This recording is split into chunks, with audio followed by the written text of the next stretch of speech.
Welcome to Hope for the Caregiver. I am Peter Rosenberger. This is the nation's #1 show for you as a family caregiver. We are glad that you're here. How are you doing? How are you feeling? 877-655-6755, 877-655-6755. If you want to be a part of the show, we've got lots to talk about today. Got some great guests. And as always, he is here. Sorry about that, John. I had a guy the other day said, he talked to me and he said, yes, ma'am. And I said, and then he corrected himself, said, I'm sorry, yes, sir. And I said, thank you. I really, really worked hard to achieve that. And he didn't know how to respond to that. John Butler's with me. John is the Count of Mighty Disco. You know him. You love him. You can't get enough of him. He is just awesome. And the two of us back are. At you, Peter. Well, thank you very little.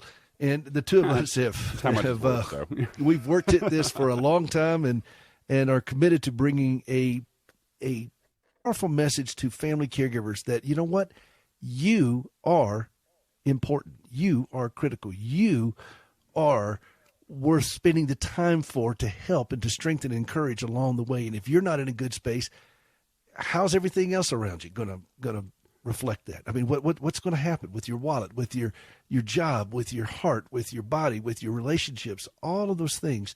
And that's what we focus on here on Hope for the Caregiver. We also come up with tools to help you along the way. I mean, we love tech. We always love tech. Oh yeah. And tech is good because that's a way to offload some of the task and the stress. But there are other people that are coming up with innovative things every day, particularly in the COVID-19 world, of things that can help us along the way as caregivers. And so one of those individuals is here with us today. And we've talked for a couple of years now, back and forth on some things. And I wanted to have her on. You've been on before, haven't you, Kimber? It's been a while. I have not been on your show before. You've not been on my show? No, Kimber, we've had conversations, but I have not been on your show. Well, welcome to the show. We should remedy that, you know. We are fixing that problem. Yeah. Yeah, we'll get you on as soon as possible. Well, you are gracious too, Kimber. That I know. You are very gracious. Kimber Westmore. She is a senior client safety manager, one of the largest security providers in the country. She helps prepare individuals, get this, John, you ready, for the unexpected: fire, earthquake, power outages, zombie apocalypse. I think that's on her resume. Yeah. That is, yeah. But by the way, John, I saw something. Kimber just indulged me for a minute, but I saw something for John that really touched my heart. It showed this guy for his tombstone had put on there on his epitaph on this tombstone. It said, "I have successfully accomplished step 1 of my desire to become a zombie." Fantastic. And I thought, that's got John written all over it. So, yeah, I'm all about some humor, you know, after dark, some dark. Well, some humor after dark. People, you know, I'm not around anymore for people to, you know, yell at me for how bad it is. Well, that's true, but the laugh is eternal, John. The laugh is eternal. Absolutely. But no, Kimber helps prepare people for those kinds of things. I mean, and think about what's going on in our country today. You know, we're having rolling blackouts now in California. North Carolina just had a 5.2 earthquake, you know, storms and tornadoes. I think there were some pretty bad ones over there in Nebraska. Well, there was the stuff at the Direct Show in the Midwest, you know, or like, yes. I mean, yeah. That lots of damage there. So all these kinds of things. This is in her wheelhouse, but she's a caregiver, and she's been a caregiver through some pretty tough times, and she came up with some things to help us. Kimber, first off, let's get your backstory a little bit, and thank you for your patience and just being with us goofy here on the show. I mean, you know, we're just kind of, you know, we're I think we're this kind is of going to be fun. Well, we try our best because we know that as caregivers we have plenty of tears. Do we have enough laughs? Agreed. Agreed. And I think the laughs for caregivers are about as scarce as toilet paper in a Walmart. But we're trying very hard to lighten the hearts. But we also want to provide tools, and that's where you come in. But let me hear your backstory. Okay, so the backstory really is, you did say that my profession is in emergency preparedness. So that is what I take pride in. I'm in California, so I'm heavily weighted earthquake preparedness, but fire, power outage, medical emergency, bomb threats, By the way, that is California. All the things you just listed. That's, you know what you call that in California? Tuesday. Don't hold it you call that me. Tuesday in California. But with the preparedness, what I do, we have an online training, and my late husband actually created it, and it prepares people in high-rise buildings for that have to prepare. It's also an OSHA requirement. So that being said, I take great care to get people trained. I believe in training. I always have. Just those first 2 to 3 minutes of an emergency are critical. That's why when you're on a plane, you keep watching that same video. It's repetition. It gets it in your head, and it's valuable. But what I've learned over the years is that 95% of the people, when I go and actually speak physically and I see the response of people and their mandatory that they had to be at the training, most people don't believe that they will ever experience an emergency, and they think if they do, it'll be when they're home with their family, with a full pantry. It's scary to see that people can watch the news and know what's going on. They could have already experienced something in their lifetime, but the mentality to prepare is, it's just, I don't know, it's not human nature, I guess, to have those supplies ready. It's human nature to me because, it's just how I'm built. But so my job has always been trying to make it a little more interesting, try to connect, try to create a reason that someone would need to do that. And so that's the backstory.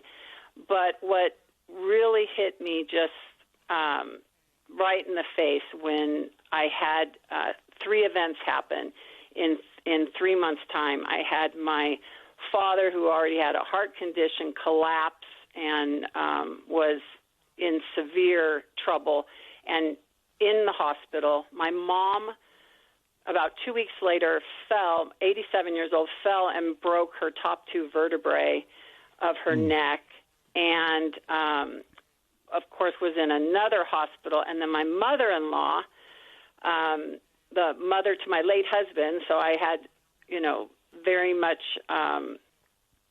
there was a need for me to help her as well, and she was diagnosed with metastatic 4th-stage cancer. So all of it went from, I had very independent parents. They lived locally. They were living life and traveling and taking 6-week vacations, and I have 4 grown children.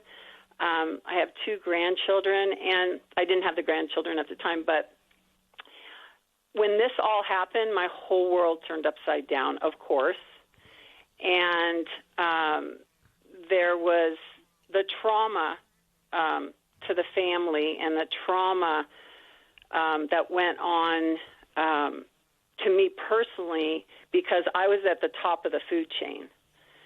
So the responsibility to care and manage, even though, of course, I couldn't physically care for each one, I was hands-on in rotation, and I had to manage family and then rehabs and doctors. And so that is the backstory. That is how I ended up in this wonderful community of caregivers, and that is how I got to the point that I felt there needed to be some changes, and I thought I could help. So what you're saying is you're elbows deep into this, aren't you? I am. I am. Yeah. All right. So all that to say, you understand the challenging logistics of not just taking care of multiple individuals, multiple crises going on. And what, with your background in client safety, all the things you do, emergency preparedness, what is a good axiom of what happens when people are trying to juggle too many things? What usually happens? I experienced it. I think what happens is the opposite. You are less of who you are. You completely lose your common sense, your train of thought, your ability to communicate properly. If you're overloaded, it's completely debilitating. And caregivers are often overloaded, and yet we continue to try to soldier on. Right. Well, and that's what brings me to what you've done on this. What happens when you're trying to manage medication for somebody when you are overloaded and dropping all kinds of balls? Okay. What happens when you try to manage someone's medications on that regards? And I think this is what set the frame, the table, if you will, for what you have done. So talk a little bit about this, because you saw a problem. You said, you know what, I'm going to speak to this problem. Right. So there were a lot of things I had no control over. And I had a lot of very smart people in my family to kind of think these things through. My brother's a doctor. My daughter's a nurse. We're all sort of in the space where we feel capable, but we all felt that even coming together, we were having a hard time. And the thing that we had the most problem with, and it was most discouraging, very disappointing, was that our parents were being mismedicated. And there were medication errors in the rehabs. There were medication errors by we'd hired caregivers. We mismedicated. I personally, no one died from it, but it was so confusing to be handed a stack of maybe 12 sheets, white sheets with black type, and you go to the pharmacy and you come home with a bag of pills. And so we would sit around the table, and my dad's there in the living room and his bed, and we know that we've got 24 to 48 hours before even that first intake nurse is going to come and help us walk through this. And we're supposed to keep my dad alive. They've gotten him to a point where he can come home, and they've come up with a brilliant regimen that's going to help him heal. But the pass off of the communication was so it surprised me that the medical community, it's their language, but to us it was a foreign language. When we heard, now it's, I can rattle them off: Pradaxa, Metoprolol, Digoxin, but it was, you'd hear those words or you'd read them, and it was we just could not imagine that we were supposed to do this correctly. 0.5 meant cut the pill in half. It was just like, it was crazy. So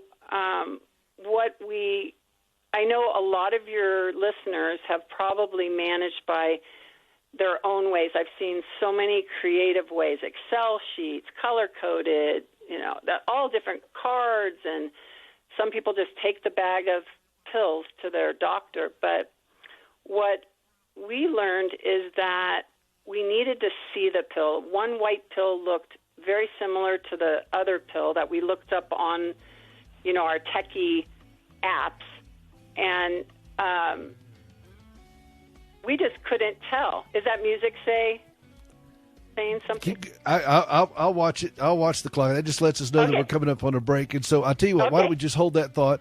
Okay. We're talking with Kimber Westmore, and she is bringing an innovative approach to helping us as caregivers and our loved ones as well be better equipped to manage medications, particularly if you're not used to taking any kind of medications. And that becomes a real challenge to get into this world. This is Hope for the Caregiver. This is Peter Rosenberger. We'll be right back.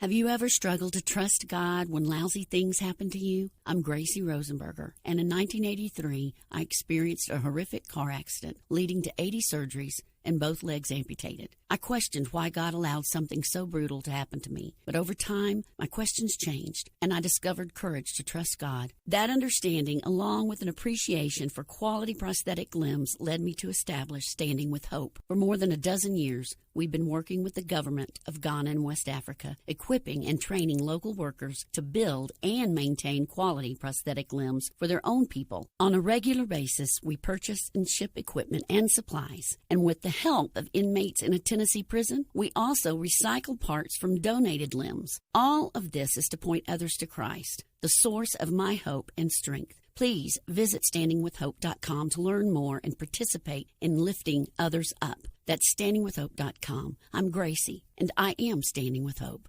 I'm alive, lift up my voice, above the chaos and the noise. 'Cause I'm a hope amidst the pain. I shout this song against the rain. Rejoice evermore. Welcome back to Hope for the Caregiver. I am Peter Rosenberger. This is the show for you as a family caregiver. It's a show about caregivers, for caregivers, hosted by a caregiver. And we're glad that you're with us. If you want to be a part of the show, 877-655-6755, 877-655-6755. We're talking with Kimber Westmore. And by the way, Kimber, I apologize for introducing us Westmoreland, I think, at the beginning of the segment, common. because I have a very, very good friend of mine with the last name Westmoreland, and so I was like, oh, I messed that up. Well, when I get on the shows, a lot of time they'll introduce me as Peter Rosenberg. Often, and so I do it on purpose. Well, I know you do, but I tell people, I said, no, it's Rosenberger, it's Irish, and then they don't know what to say. So anyway, we're talking about Kimber's journey of learning to manage quite a few challenging set of circumstances, and so she came up with this thing called PillMap, and it's PillMap.com. Kimber, can you give me a 30,000-foot view of what PillMap is? Basically, PillMap is what goes with the patient wherever the patient goes. It is a guide that allows, it's basically a cardboard guide that has clear windows in it that you are able to put one of each pill in. So there's a visual. It's not a pill box. It is a visual that will always keep the caregiver clear. It will, even for the patient, to know, oh, I am supposed to take that pill. It provides that, but it also provides the name of the medication, what it's for, what you're taking it for, such as blood thinner, etc., and then your regimens, when you're going to be taking that pill, and then also how many pills you're going to be taking at each time of day. So it's very hard to describe on the radio, Peter, but to see it, if you go on the website, you'll see it. So is John. Hey. It's so simple that I could not believe that we couldn't just buy it, and that's why I felt something had to be done. And of course, what is on my website now is maybe the 10th iteration. But we started with something very simple to just solve our own issues for our parents. So if there was a 911 call and my mother was first responders were going to show up, we could just hand them this the minute they walked in the door, and nothing needed to be said because they could see exactly what medication she was on. They weren't reading it from a sheet. They could see the blue and white pill, what that is. They knew when she took it. So if she had the event later in the day, and we did have, quite a few hospitalizations for all three of my parents, and my mom just most recently, she passes out quite easily, and I was not there, and the caregiver called. And when I showed up, I'm very close to where she is, but when I showed up, she at her home, the first responders, we have to talk the first responders down because all they're talking about is how helpful this was to them. When we go to the hospital, I'm looking at a picture of it. right now online. I'm looking at a picture of it, and it's brilliant. Now, the pills that you have on the side column, that's just a picture of the pill, right? No, it's not. Is that the real pill? That opens up, and you are inserting one pill. Even if you're taking it 4 times a day, you only need one visual to know what that pill is. And again, if the pill has to be cut in half, if the medication changes, this just happened to my mom. I went to pick up her Pradaxa, and it was another pill. But I went to pick it up, and it was a different color. And I said, oh, well, could you check this? Because this is a different color than we normally have. And she said, no, this is exactly what you had last time. Well, can you check how many milligrams? And, it looks different. So she comes back and she says, it is a different color. It's the same pill, but it's a different color. So I'm looking at it. It's so brilliant. John, can you pull that up and take a look at it? It's PillMap.com, PillMap.com. I was getting there. My phone was getting weird. But, I'll take a look. Yeah. Take a look at this. It is so brilliant. It is so easy. And I'm like you, Kimber. I'm thinking, why isn't somebody, this is I know. brilliant. And so we had the first year we were just using basically for our own sake just pills taped onto a card for the visual. Because we'd want to go to the doctor and say, this is what we're taking, including supplements. Like, is this what we're supposed to be taking?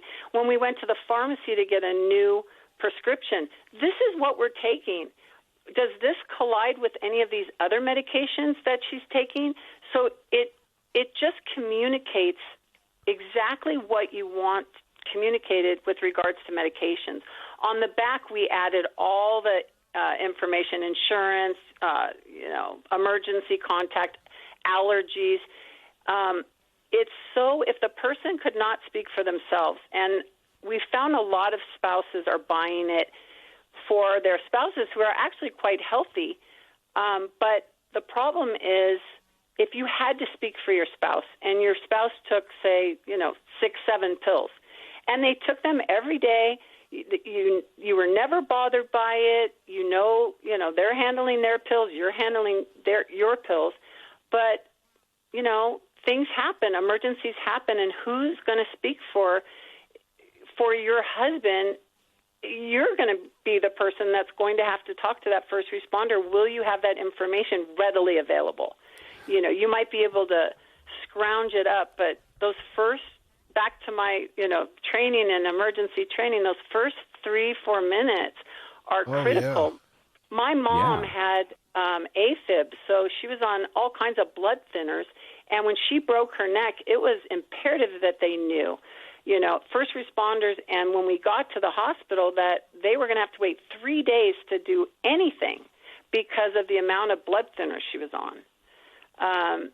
So, again, it's so simple that people that are really techie, and John, I think you were mentioning, or maybe before we got on the call, about all the techie things, there's these amazing apps that we used where we went on and we could identify certain pills and if they would collide and what they look like in case we dropped a pill. But this goes from, caregiver to niece to, first responder.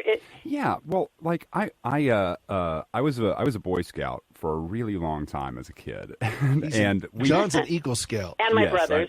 There you go. Eagle. But this is absolutely stuff that we did for emergency preparedness and things like that. Mm-hmm. And it just you have the list of emergency contacts on a little Post-it right by the telephone or something or anything like that. Poison all control that stuff. center. But all of that stuff where you can just go and physically grab the thing and not have to hunt for it at all. This is wonderful. I love it. Well, thank you. Kimber Westmore, and it's called PillMap.com. Would you go out and take a look at this today? And I think she's got a special discount offer, 10% off if you put in the word HOPE. Okay, 10% off. This is brilliant. Brilliant. Kimber, I'm going to have you back on. Thank you so much for coming on today. Sorry we got to go, but thank you, Kimber. Best to all of you. Be well. All right, thank you. Kimber Westmore, PillMap.com. We'll be right back. Rosenberger, have you ever helped somebody walk for the first time? I've had that privilege many times through our organization, Standing with Hope. When my wife, Gracie, gave up both of her legs following this horrible wreck that she had as a teenager, and she tried to save them for years, and it just wouldn't work out, and finally she relinquished them and thought, wow, this is it. I mean, I don't have any legs anymore. What can God do with that? And then she had this vision for using prosthetic limbs as a means of sharing the gospel, to put legs on her fellow amputees, and that's what we've been doing now since 2005 with Standing with Hope. We work in the West African country of Ghana, and you can be a part of that through supplies, through supporting team members, through supporting the work that we're doing over there. You could designate a limb. There's all kinds of ways that you could be a part of giving the gift that keeps on walking at standingwithhope.com. Would you take a moment to go out to standingwithhope.com and see how you can give? They go walking and leaping and praising God. You can be a part of that at standingwithhope.com. As a caregiver, think about all the legal documents you need. Power of attorney, a will, living wills, and so many more. Then think about such things as disputes about medical bills. What if, instead of shelling out hefty fees for a few days of legal help, you paid a monthly membership and got a law firm for life? Well, we're taking legal representation and making some revisions in the form of accessible, affordable, full-service coverage. Finally, you can live life knowing you have a lawyer in your back pocket who, at the same time, isn't emptying it. It's called Legal Shield, and it's practical, affordable, and a must for the family caregiver. Visit caregiverlegal.com. That's caregiverlegal.com. Isn't it about time someone started advocating for you? www.caregiverlegal.com, an independent associate.